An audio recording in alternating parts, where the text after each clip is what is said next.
Welcome back to Rajesh's blogs. আশা করছি তোমরা সবাই ভালো আছো আর আমাকে মনে রেখেছো। আজকের ব্লগটা এখান থেকে শুরু করছি।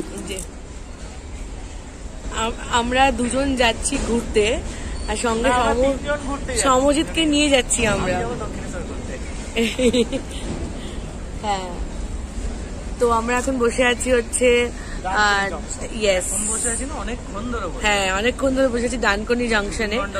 আমরা মানে খুব বাজেভাবে ট্রেনটাকে করেছি, মানে কি বলে ওটাকে, অবজ্ঞা করেছি। অবজ্ঞা করেছি যে ট্রেনটা খুব লেট হবে, তাই জন্য আমরা আগে এসেছি ট্রেনে। অনেকটা ডিসটেন্সের স্টেশন আর অনেকগুলো স্টেশন কম দেয়, এই জন্য ট্রেনটা তাড়াতাড়ি পৌঁছাতে যাবে না উত্তরবঙ্গ। আমরা ইন্ডিয়াস লংগেস্ট রুট যে ট্রেন সেটা ধরছি, that is AGTL Humsafar express, যেটা কিনা 12503 মোস্ট প্রবাবলি ট্রেন নাম্বার। তো এখন আমরা বসে আছি হচ্ছে ডানকুনি জাংশনে,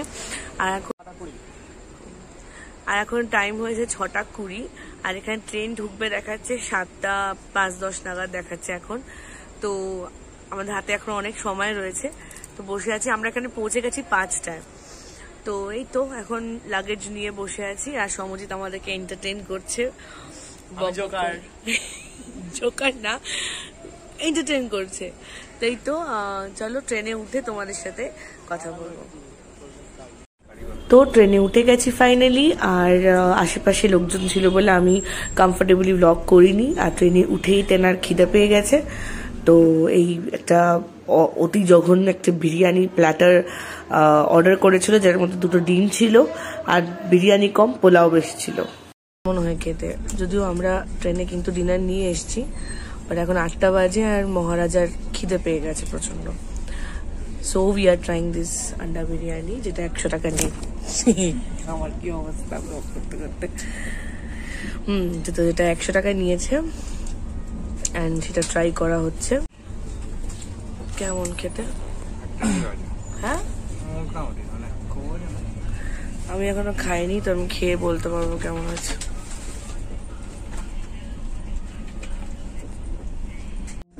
গুড মর্নিং এভরিওয়ান। তো এটা ছিল আমাদের নেক্সট ডে, তখন অলমোস্ট 4টে কি 5টা বাজে। তো আমরা একটু ভোরই উঠে গেছিলাম, কারণ দেখাচ্ছিল যে 6টা কি 6:30টার মধ্যে আমাদের ট্রেন NJP-তে ঢুকবে। তো এই হচ্ছে ভিউ সকালবেলা, অ্যান্ড ডাইরেক্ট লাভ মারলাম হচ্ছে একদম লাগেজ। তুইও বললো ক্লাব মারলাম লাগেজে, ইয়ার কিন্তু বললো কথাটা কিন্তু সত্যি, কারণ NJP-তে নেওয়ার পর আমাদের প্রচন্ড গরম লাগছিল আর মহাশয় যেতে হতো ওয়াশরুমে, সেটা নিয়ে একটা বিরাট বড় গল্প রয়েছে। যাই হোক, আমরা চলে এসেছি বাইকিরার অফিসের। এখান থেকে আমরা নেব হচ্ছে স্কুটি রেন্টে নিয়ে তারপর আমরা রওনা দেবো হচ্ছে ডিরেক্টলি দার্জিলিং এর উদ্দেশ্যে। তবে মাঝখানে আমরা মিরিকে আমরা স্টপেজ নেবো এবং তারপর দার্জিলিং যাব। এখানে আমি কথাগুলো বলছিলাম তোমাদেরকে, কিন্তু তোমরা সেটা শুনতে পারবে না, প্রচন্ড আওয়াজ আসছিল আর আমি অতটা কমফোর্টেবলি বলতেও পারছিলাম না। তো চলো দেখতে থাকো ব্লগটা। তোমরা যদি আমার আগের ব্লগগুলো দেখে থাকো তোমরা জানবে যে বাইক কিরায় থেকে আমরা কিন্তু প্রত্যেকবার স্কুটি রেন্টে নিই, আর এবারও কিন্তু তার ব্যতিক্রম আমরা করিনি। তো যেরকম দেখতে পাচ্ছ এই স্কুটিটা এইবারে আমরা নিয়েছিলাম, আর এখানে কিছু ফর্মালিটিস ছিল। তার আগে এই ভিডিওটা করছি, এই ভিডিওটা জাস্ট ওদের একটা প্রুফ রাখার জন্য, মানে ওদের কাছে প্লাস আমাদের কাছেও একটা প্রুফ রাখার জন্য যে কোনো ড্যামেজ হয়েছে কিনা সেটার একটা মানে সিকিউরিটি মানি আমাদের জমা থাকে, বা যে কন্ডিশনে আমরা স্কুটিটা নিয়েছি সেই কন্ডিশনে ফেরত দিচ্ছি, এটাই একটা এক্স্যাক্টলি এই কারণের জন্য। এটা জাস্ট একটা নমিনাল জিনিস, এটা এমন কিছু হেভি কিছু না। আর তোমরা যদি কেউ নিতেও চাও কোনো অসুবিধা নেই। লিগ্যাল প্রসিজিওর যেগুলো থাকে সেগুলো খুবই ছোটখাটো জিনিস, যেরকম নমিনাল লাইসেন্স প্রুফ লাগে এক্সেট্রা এক্সেট্রা, তোমার বাকি লাইসেন্সটাই লাগে, আর কিছু লাগে না। আর একটা শুধু জিনিস যেটা হচ্ছে তোমার ডকুমেন্টস একটা জমা রাখতে হয় সেটা যে কারুর একজনের রাখলেই হলো, সেটা আধার আইডেন্টিটি প্রুফ হিসাবে, আধার হোক, প্যান হোক, কি যাই। আর কশন মানি হিসাবে কিছু টাকা জমা রাখতে হয় ওখানে, বাকি আর কিছু সেরকম ডিফিকাল্ট কোনো ফর্মালিটিস নেই। তো যাই হোক, আমরা এখানে এই ফর্মালিটিস গুলো পুরো করে রওনা দিলাম দার্জিলিং এর উদ্দেশ্যে। এবং মাঝখানে আমরা ভেবেছিলাম যে ব্রেকফাস্ট করে নেব, কিন্তু আমরা আর ব্রেকফাস্ট করার টাইম পাইনি। আমরা ফুল ট্যাঙ্ক করে নিই, এবং ফুল ট্যাঙ্ক করে নিয়ে কিন্তু আমরা রওনা দিয়েছিলাম দার্জিলিং এর উদ্দেশ্যে। এবার ছোট্ট করে একটু বলে দিই, দার্জিলিং যাওয়ার কিন্তু 3টে মেন রুট আছে। একটা হলো ভায়া কালিম্পং, একটা ভায়া কার্শিয়াং, আর একটা ভায়া মিরিক। যদিও আমার পার্সোনালি ইচ্ছে ছিল যে আমরা কার্শিয়াং হয়ে যাব, কারণ দার্জিলিং যাওয়ার শর্টেস্ট এবং ইজিয়েস্ট রুট কিন্তু কার্শিয়াং, মানে কার্শিয়াং হয়ে যে রাস্তাটা যায়। এবং সেই রাস্তাটাই কিন্তু তোমরা তখন দেখতে পারবে যখন তোমরা দার্জিলিং টয় ট্রেন ভায়া যাচ্ছ। তো টয় ট্রেনের সঙ্গে, মানে টয় ট্রেনের থ্রুতে গেলে কিন্তু তোমরা কার্শিয়াং এর রুট ধরেই যাবে। তাই জন্য আমার ইচ্ছা ছিল যে কার্শিয়াং হয়ে যাব, কিন্তু আমার বরের তো অ্যাডভেঞ্চার করতে খুবই ইচ্ছা করে। হ্যাঁ, তো যথারীতি যেহেতু বাইক নিয়ে যাচ্ছি, তো আমাদের মনে হয় একটুখানি অ্যাডভেঞ্চার রাস্তা নেওয়াই ভালো। আর সবচেয়ে বড় কথা, ওখানে পাহাড়টাও খুব স্টিপ ছিল, আর বাইক চালানোরও মজা আলাদা। ওখানে বলতে মিরিকের রাস্তাটা, তো মিরিকের রাস্তাটা বেসিক্যালি সবচেয়ে লংগেস্ট এবং সবচেয়ে ডেঞ্জারাস রাস্তা ছিল। আর এতটাই মানে গুগল ম্যাপ দেখে মিরিকটাও আমরা টাচ করে যেতে পারবো। হ্যাঁ, মানে আমরা চেয়েছিলাম যে মিরিকও আমাদের স্টপেজ হবে। আর গুগল ম্যাপ দেখার পর আমি এতটাই বেশি ইন্টিমিডেটেড হয়ে গিয়েছিলাম যে আমার খুব একটা ইচ্ছা ছিল না মিরিক হয়ে যেতে, কারণ মিরিকের রাস্তা গুগল ম্যাপে লাগছিল অ্যাজ ইফ কেউ কোনো ছোট বাচ্চা পেন্সিল দিয়ে হিজিবিজি কেটেছে। ওইটা দেখেই আমার বেশি আরো চুল জেগেছিল যে ওই রাস্তাটাই নেব। হ্যাঁ, যেটা দেখলে আমার বেশি ভয় লাগে সেটাই করতেও সবচেয়ে বেশি ভালো লাগে। বাট যাই হোক, ইট ওয়াজ আওয়ার বেস্ট ডিসিশন। কেন সেটা তোমরা দেখতেই পারবে।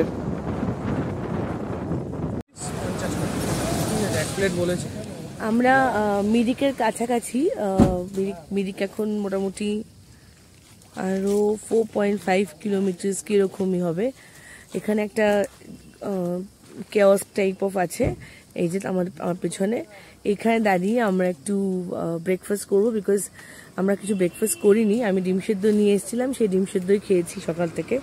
তো সেই জন্য এখানে দাঁড়িয়েছি, এখানে একটু ব্রেকফাস্ট করবো, অ্যান্ড দেন আমরা আবার এগিয়ে যাব। মিরিক লেক প্রথমে যাব, ওখান থেকে তারপরে আমরা এগাবো। তো এরকমটাই প্ল্যান। তো দেখা যাক কি করি। আমি ট্রেনে অতটা ব্লগ করিনি, আমি বাকি পুরো টাইমটা অতটা ব্লগ করিনি। দ্যাট ইজ বিকজ হ্যাঁ, এক তো এত গরম, আর দ্বিতীয়ত হচ্ছে মানে গাড়িতে তেল ভরানোর অনেক সিনসিলার চলছিল, এইসব জিনিস চলছিল, তাই জন্য আমি কিছু ব্লগ করিনি।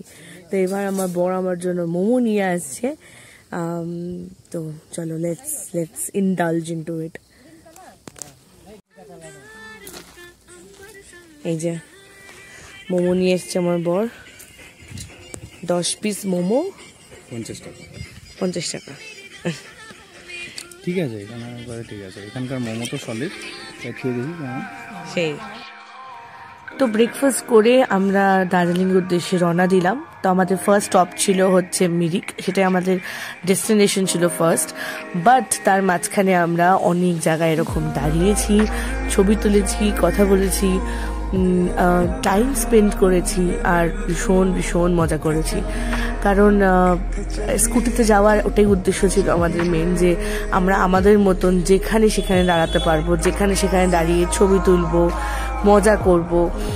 তো এই তো, চলো তোমরা আমাদের ক্যামেরার থ্রুতে এই জার্নিটা দেখে নাও। আর এরপরে আর কোনো কথা বলবো না, শুধু তোমরা দৃশ্যগুলো দেখো।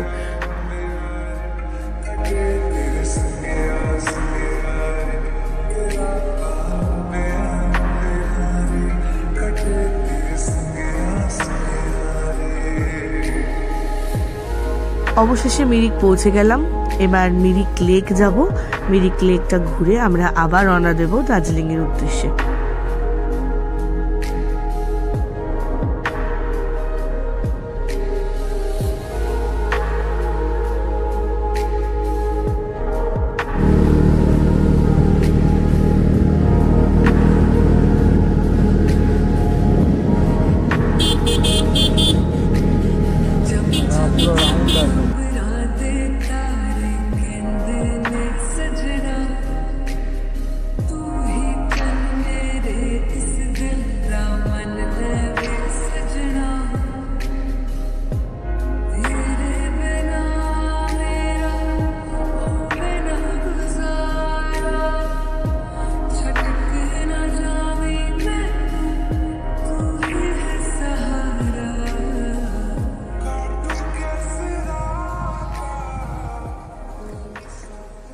চলে এসেছি আমরা মিরিক লেকের এখানে। এই তো এই যে রাইডার আমাদের, মানে আমার রাইডার এখন এখানে অবস্থা খারাপ হয়ে রয়েছে, মুখ চোখে অবস্থা তো খারাপ হবে স্বাভাবিক। এখন এখানে একটু ছবি টবি তুলে আমরা রওনা দেবো ডাইরেক্টলি দার্জিলিং এর পর, তাই তো? আর কোথাও স্টপেজ দেবো না আমরা। না একটু খাওয়া দাওয়া করবো, খাইনি তো লাঞ্চ দার্জিলিং এ গিয়ে করবো। ঠিক আছে, হ্যাঁ মোমো দিয়ে চালিয়ে নেবো। না 2 প্লেট মোমো খেয়ে নিয়েছি, 1 প্লেট আরো খাবো, মানে দুজনে 2 প্লেট, আর 1 প্লেট আবার খাবো। একটু কাহিল লাগছে কারণ সারা দিন কাল রাত থেকে জাগা, প্রায় ঘুমাতেই পারিনি। এক তো হচ্ছে যাই হোক কিছুই না, মানে এক তো ট্রেনটা বেখাপ্পার মানে টাইমে ছিল, মানে সকালবেলা ওঠার টাইমিংটা খুব বাজে ছিল, 4টের সময় না? হ্যাঁ 4টার সময় দাঁড়ায়নি তো, 6টার সময় দাঁড়িয়েছে। হ্যাঁ 6টার সময় ঢুকেছে, বাট আমরা 4টে 4:30 5টার মধ্যে ঢুকবে, তো ওই জন্য ঘুমাতে পারিনি। আর সেকেন্ড হচ্ছে খুব বাজে রকম লোক পড়েছিল, এমন মানে লোক মানে সে মানে মানে বেসিক্যালি নাক ডাকার আওয়াজে আমরা ঘুমোতে পারিনি। বাজে না, কো প্যাসেঞ্জার্স ভালো ছিল, কিন্তু ওই একটাই সমস্যা। বাট আমি কিন্তু খুব একদম ফুল ভাবে ভালো করে ঘুমিয়েছি, ও ঘুমাতে পারেনি খুব একটা।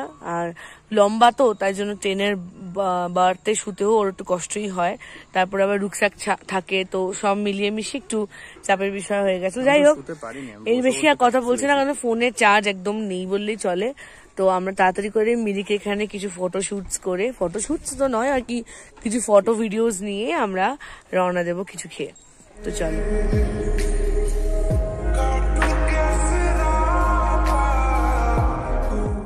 তো এরপরে এখানে মিরিকের ওখানেই আমরা মোমো দিয়ে লাঞ্চ সেরেছিলাম, দেন সারার পরে আমরা ওখান থেকে বেরিয়ে গেছিলাম। অ্যান্ড আমাদের যেহেতু কোনো মাঝখানে ভিডিও আর আমরা করতে পারিনি, কারণ ফোনে এক তো চার্জ ছিল না, প্লাস আমরা টায়ার্ডও ছিলাম। তো নেক্সট ভিডিও দেখবে একদম হোমস্টের ব্যালকনি থেকে। দেখো দার্জিলিং এ ঢুকতেই এরকম একটা ওয়েলকাম জানালো দার্জিলিং, আমাদের অসাধারণ লাগছিল। এটা আমাদের রুমের ব্যালকনির বাইরে।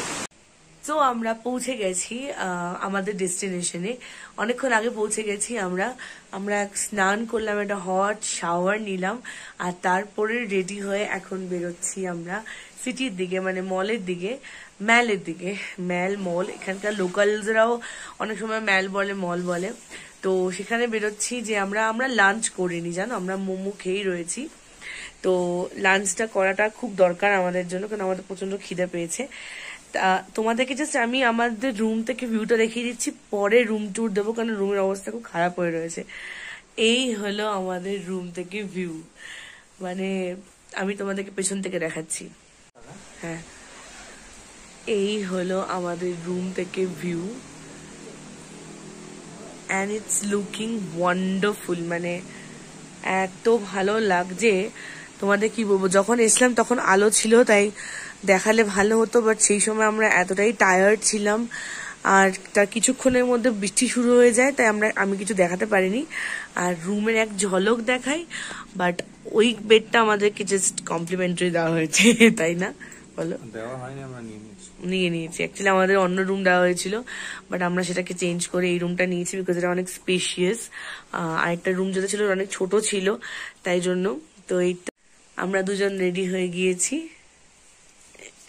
এই তো এবার আমরা বেরাবো। রেনকোটটা নাও। হোমস্টেতে ঢোকার পর থেকে প্রচন্ড বললাম বৃষ্টি পড়ছিল, তারপরে আমরা স্নান করছিলাম, অনেক কিছু এসব করতে করতে আমাদের অনেক বেলা হয়ে গেছে। এখন 7টা বেজে গেছে, এখন আমরা অলমোস্ট মানে লাঞ্চই করছি, কারণ লাঞ্চ তো আমরা আটতরি করতে করিনি। তো একটা মানে নাম না জানা মানে কি লেখা তো আছে cafe something, I don't know কি, বাট মনে হলো যে একটু খাই কিছু একটা, মানে এই দোকানটাতে ঢুকে আর কি খাই কিছু একটা। তো এই যে চাউমিনের কম্বো আর রাইসের কম্বো, এই যে ও নিয়েছে চাউমিনের কম্বো। কেমন? হাউস দ্য ফুড ভালো। আর আমি নিয়েছি, হ্যাঁ, আর আমি নিয়েছি হচ্ছে ফ্রাইড রাইস চিলি চিকেনের কম্বো। ভীষণই একটা নমিনাল রেস্টুরেন্ট, বাট টেস্ট খুব ভালো লেগেছে আমার তো ভালো লেগেছে। তোমার? ওকে, সত্যি তাই। খাওয়া দাওয়া সেরে আমরা মেলে অনেকটা সময় স্পেন্ড করে দুজনে ডিসাইড করি যে ডিনার কিছু করতে হবে। যদিও আমরা কিছু হেভি করতে চাইছিলাম না, বিকজ আমাদের লাঞ্চটা অনেক বেশি দেরি করে হয়েছিল, বাট আমরা নতুন দোকানের সন্ধান খুঁজতে চেয়েছিলাম।